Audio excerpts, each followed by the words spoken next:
Welcome to Mastermind Conversations, a Pro Insights podcast, powered by Geek in New York, where we don't just talk, we geek it. We break down complex topics, research from trusted sources, and bring your expert insights, real-life stories, and actionable tips, all in a clear and engaging way. So get ready, it's time to geek it with Mastermind Conversations. Hey everyone, and welcome to a deep dive that just might shake up how you see your love life. Ooh, that sounds exciting. It is, because we're diving deep into the world of conflict resolution for couples. The stuff every couple out there wants to master, right? Exactly. And trust me, this is a deep dive you won't want to miss. It's part one of a three-part series brought to you by Resilient Couples Coaching, Strengthening and Deepening Love with CBT and Mindfulness. We're going to give you a whole toolkit to understand arguments with your partner in a new light. And hopefully by the end of part three, you'll even be able to transform those clashes into something that makes your bond even stronger. Wouldn't that be amazing? Absolutely. And let's be honest, who out there hasn't had at least a little disagreement with their sweetheart? It's totally normal. Exactly. It's all part of being in a relationship. What we're here to learn is how to navigate those conflicts in a way that actually brings you closer. That's the key, isn't it? Not letting those disagreements tear you apart, but using them to build something even stronger. Exactly. But how do we do that? I mean, sometimes those arguments can feel so intense, so personal. Well, a lot of it comes down to understanding what's really going on beneath the surface of those disagreements. One of the most fascinating places to start is this idea of the unconscious marriage. Okay, I've heard that term before, but to be honest, it sounds a little freaky. Like, are we saying that we're secretly controlled by our subconscious when we choose a partner? Well, maybe not completely controlled, but definitely influenced in ways we don't always realize. Okay, I'm listening. The basic idea is that we're often drawn to partners who, without even realizing it, embody some of the negative traits of our parents or early caregivers. Wait, so you're saying I picked my partner because they're just like my mom? That doesn't sound very romantic. It's not about being exactly like them, but more about recognizing familiar patterns. I'm not sure I fault. Okay, imagine your dad was super critical and you always craved his approval. Well, you might end up with a partner who's also pretty critical without even consciously realizing it. And then bam, suddenly you're triggering those same old feelings from childhood. Okay, that makes a little more sense. So it's like we're subconsciously trying to work through those old childhood hurts in our adult relationship. Exactly. It's like we're trying to rewrite that old script from childhood, hoping this time we'll get a different ending, a happier one. And does this lead to that infamous power struggle phase that I've heard so much about?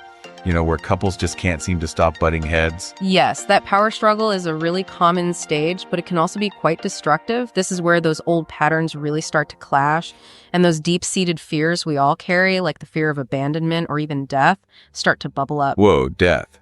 Really? That seems a little extreme, doesn't it? It might sound dramatic, but those primal fears are often lurking beneath the surface. Think about it. If your partner threatens to leave, it can trigger that deep-seated fear of being alone, which on a primal level can feel like a threat to survival. Okay, I'm starting to see how all of this ties together. So if we're unconsciously playing out these old dramas, how do we break free? The first step is simply becoming aware of it. Recognizing these patterns, both in yourself and in your partner, is huge. It's like switching on the light in a dark room. So once I see those patterns, what's next? How do I actually change them? Well, one really powerful way to shift those negative cycles is something called the Caring Days exercise. Okay, caring days. That sounds warm and fuzzy. I like it. Tell me more. It's all about doing kind things for your partner, even when you're not feeling particularly loving at that moment. So like bringing them coffee in bed, even if they left their dirty socks on the floor again. Exactly. It might sound too simple to be true, but trust me, it can be revolutionary. It's about retraining your brain. Retraining my brain. I'm intrigued. Well, those old patterns are so ingrained that our brains automatically react in certain ways, even if those reactions aren't helpful. By consciously choosing to do something caring for your partner, you interrupt that old circuitry. You're creating a new positive association with your partner. Exactly. I'm basically hacking my own brain to create more love. I like that way of putting it. Sign me up. But does this really work? Is there any evidence to back this up? You know, it's really interesting. Research actually shows that a consistent pattern of positive interactions in a relationship is crucial for resolving conflicts. It's even more important than all those fancy active listening techniques people talk about. Really? I'm always hearing that active listening is the key to good communication. Oh, it definitely has its place, but think about it this way. Imagine you and your partner are in the middle of an argument, and suddenly they do something truly thoughtful for you. I'd probably be caught off guard. Right. And how would that change the dynamic? I think it would soften my stance and make me feel more open to hearing them out. Exactly. Those positive actions build up a reserve of goodwill and make it easier to navigate those inevitable bumps in the road. Okay, I'm totally on board with the Caring Days exercise. But what about the fact that men and women seem to approach conflict in such different ways? That's a great point. The classic men are from Mars, women are from Venus scenario, right? It can be so frustrating, like we're speaking different languages sometimes. And it's definitely real. It's true that men often withdraw into their caves when things get tense. While women want to talk it out and find a solution right away. And it's crucial to be aware of something called flooding during arguments, which can really derail communication. Flooding? What's that?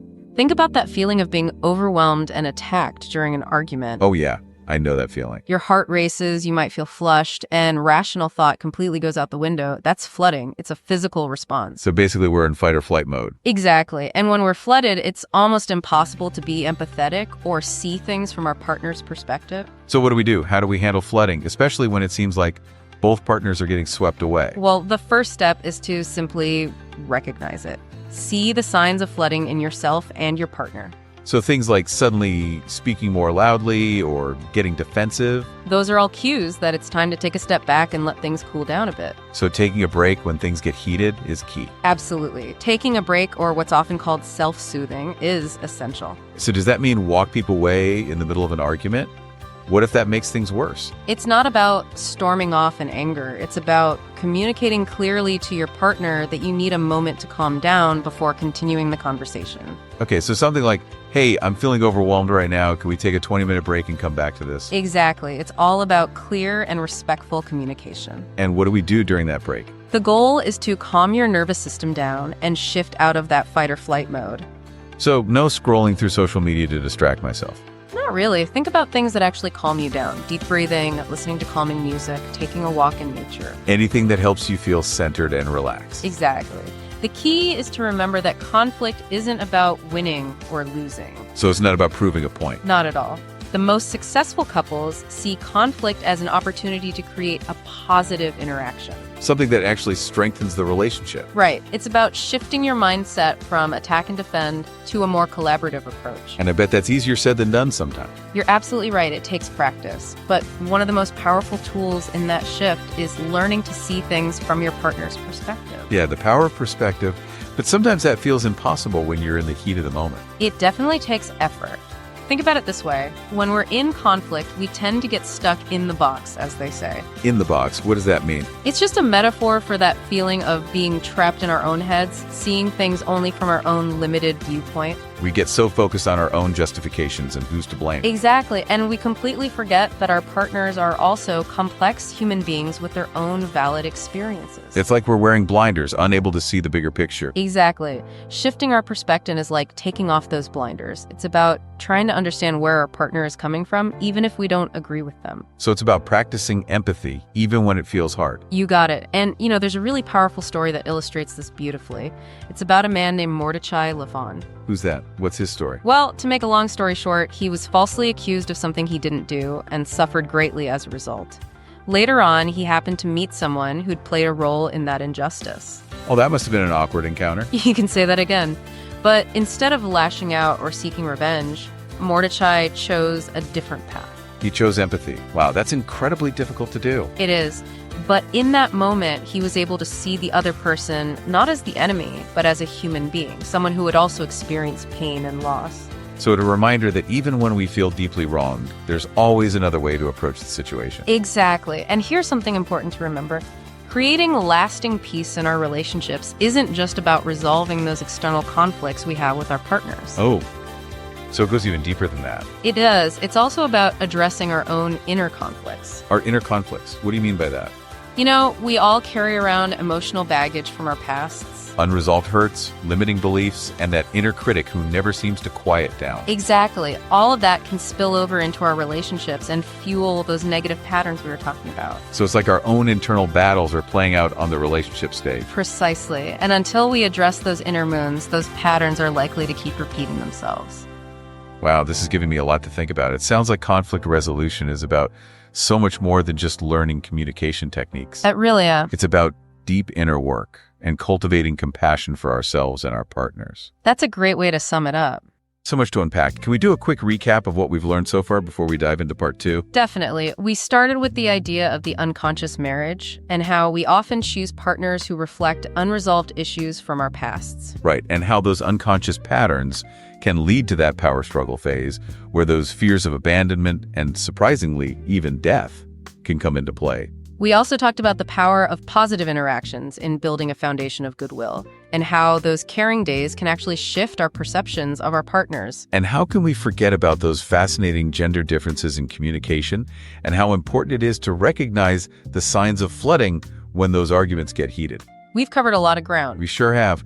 But don't go anywhere because in part 2 of this series, we're going to get even more practical. We'll explore specific tools and strategies for resolving conflicts and created a more peaceful and fulfilling partnership, all thanks to Resilient Couples Coaching. Make sure to tune in for part 2. It's going to be good. Welcome back to part 2 of our deep dive into conflict resolution. In the last part, we talked about those caring days, but honestly, I'm still a little fuzzy on the details. Sure, happy to explain more.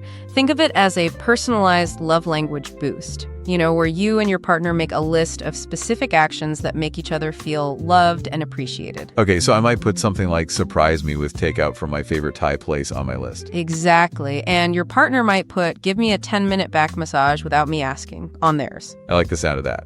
The key is that these actions genuinely speak to your partner's love language and that you commit to doing them regularly, even when you're not feeling particularly romantic. So it's not about waiting for those warm, fuzzy feelings to magically appear before I act lovingly toward my partner. Exactly. It's about making a conscious choice to nourish the relationship no matter what mood you're in.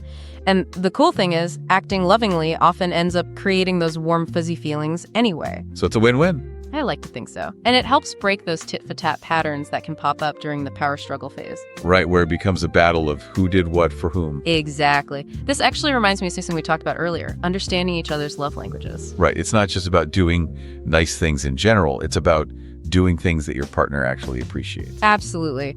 We need to know how our partner best receives love. Is it through acts of service, words of affirmation, gifts, quality time, or maybe physical touch? Once we know their love language, we can tailor our actions to be even more meaningful. I love that analogy of speaking the language that fills their love tank. But let's get practical. What are some communication techniques that can actually help de-escalate those heated arguments? One technique that's surprisingly effective is called mirroring. Mirroring. Does that mean I just repeat everything my partner says back to them like a parrot? Haha, not exactly. It's more about reflecting back what you hear them saying, both their words and their underlying feelings.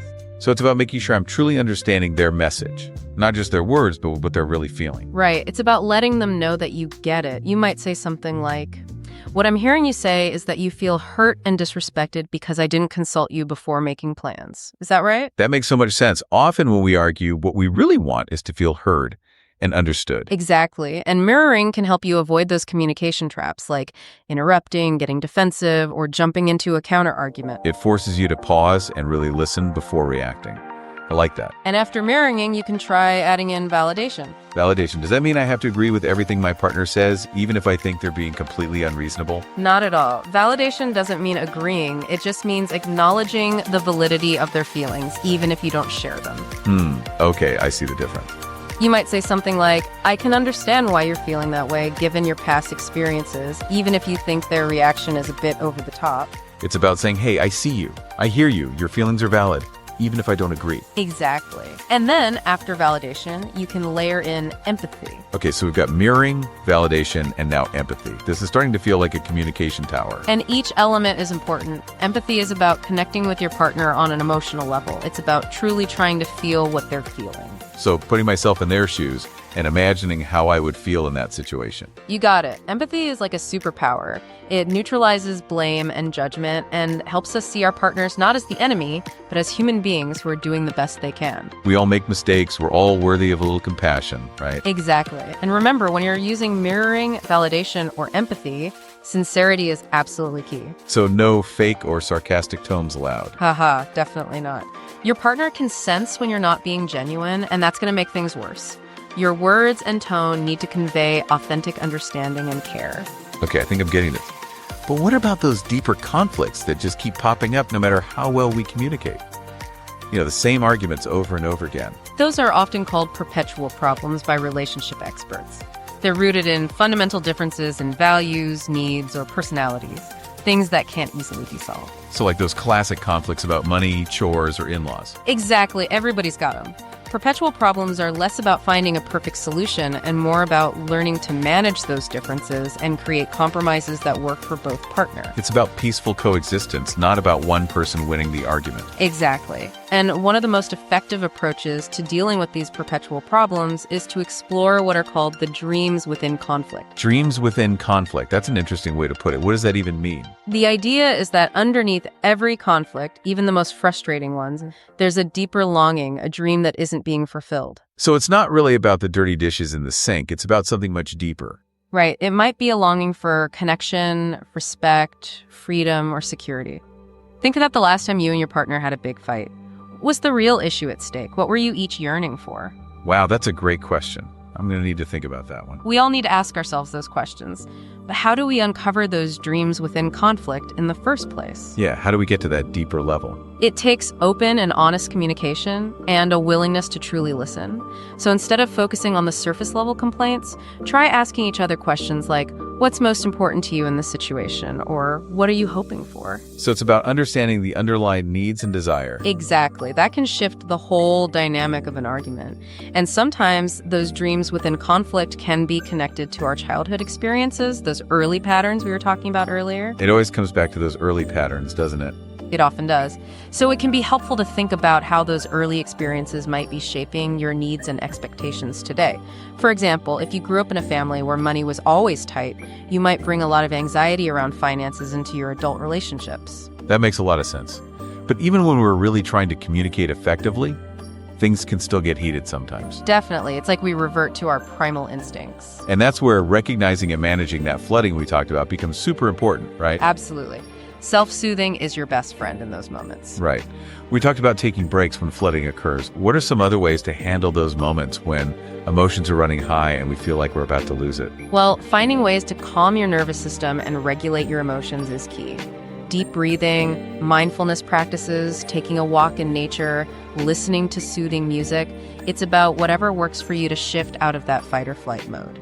So it's about hitting that pause button on that emotional roller coaster. Exactly. Remember, self-soothing isn't about suppressing your emotions. It's about acknowledging and processing them so you can come back to the conversation in a calmer, more receptive state. So it's not about pretending I'm not angry or hurt.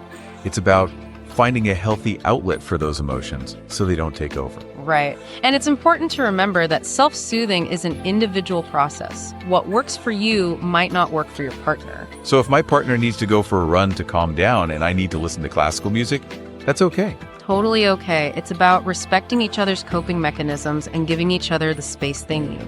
That's so important. Sometimes we expect our partners to calm down in the same way that we do, and then we get frustrated when they don't.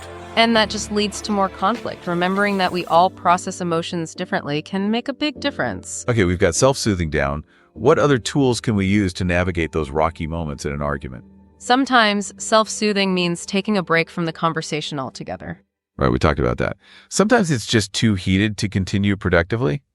But how do we do that without making things worse? It's all about communicating clearly and respectfully. Instead of storming off, try saying something like, hey, I'm feeling overwhelmed right now. I need a little time to calm down. Can we come back to this in an hour? So setting a specific time to revisit the conversation helps. It avoids that feeling of just sweeping things under the rug. Exactly. And it shows your partner that you're committed to working through it, just not at this exact moment. This is so helpful. I feel like I'm getting a crash course in how to handle arguments better. And this is just the beginning. It's a journey, not a destination. And there's always more to learn when it comes to creating a fulfilling relationship. I'm ready for more. What do we have in store for part 3 of this deep dive? In the final part, we're going to go even deeper. We'll be talking about forgiveness, acceptance, compassion, and the power of connection. Wow, that sounds incredible. I can't wait. See you all back here for part 3 of our deep dive into conflict resolution, brought to you by Resilient Couples Coaching. Welcome back, everyone. It's the final part of our deep dive into conflict resolution. I'm so glad you're back with us. Me too. We've covered so much already.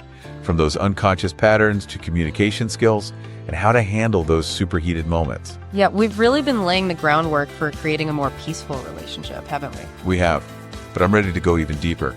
What about those big picture things that create a truly fulfilling partnership? I love that question. Let's start with forgiveness. It's absolutely essential. Forgiveness, huh? That's a tough one, especially when you've been really hurt. I know I've struggled with it. It's not easy, that's for sure. But forgiveness isn't about condoning what the other person did or pretending it didn't happen. So it's not about sweeping things under the rug and letting them off the hook? No, not at all. Forgiveness is about freeing yourself from that resentment, that anger. So it's more about me than them. Exactly. It's about letting go of that bitterness so you can move on, whether you stay in the relationship or not. So I can finally find some peace. Yes. Holding on to resentment is like drinking poison and expecting the other person to die. Wow, that's a powerful way to put it. So forgiveness is about letting go so I can experience more joy. You got it. And remember, it's a process, not a one-time thing. It takes time. Makes sense. And forgiveness doesn't necessarily mean staying in a relationship that's unhealthy or unsafe, right? Absolutely. Sometimes the most loving act is to walk away, but sometimes forgiveness is about creating a fresh start, a new beginning. Seeing your partner with new eyes, acknowledging they can grow and change. Beautifully said. And that brings us to another key element, acceptance.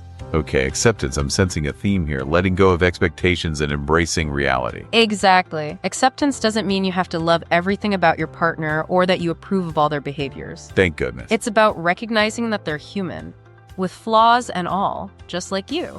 Letting go of that fantasy of the perfect partner and appreciating who they really are. Right, and that helps us let go of all that judgment and criticism. When we accept our partner, we give them space to grow. Takes the pressure off everyone. It does, but remember, acceptance doesn't mean tolerating hurtful behavior.